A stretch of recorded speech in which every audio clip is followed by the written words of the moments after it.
एक गांव में गौरी नाम की एक सुंदर और दयालु गाय रहती थी। वो न केवल अपने मालिक रामू किसान की सबसे प्रिय गाय थी, बल्कि पूरे गांव के लोग उससे स्नेह करते थे। गौरी हर दिन मीठा दूध देती, जिससे रामू का घर चलता था। लेकिन गौरी की सबसे बड़ी खासियत थी उसका निस्वार्थ प्रेम और दूसरों की मदद करने की भावना। एक साल गांव में भयंकर सूखा पड़ा। खेत सूख गए, तालाब खाली हो गए और पशुओं के लिए चारा मिलना मुश्किल हो गया। रामू किसान भी बहुत चिंतित था, क्योंकि उसके पास गौरी को खिलाने के लिए घास नहीं थी। गौरी ने महसूस किया कि उसका मालिक दुखी है।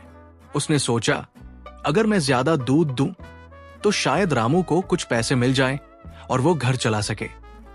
उसने अपनी शक्ति से अधिक दूध देना शुरू किया। रामू वो दूध बेचकर थोड़ा बहुत गुजारा करने लगा। एक दिन गांव में एक भूखा वृद्ध आदमी आया। वो बहुत कमजोर था और चल भी नहीं पा रहा था।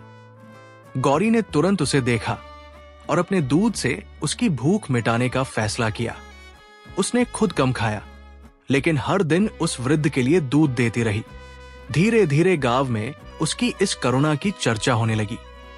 लोग प्रेरित हुए और एक दूसरे की मदद करने लगे। उन्होंने मिलकर एक योजना बनाई, जिससे सभी पशुओं के लिए चारे का इंतजाम हो सके। गौरी के प्रेम और बलिदान की वजह से पूरा गांव एकजुट हो गया और सूखे के संकट से बाहर आ सका।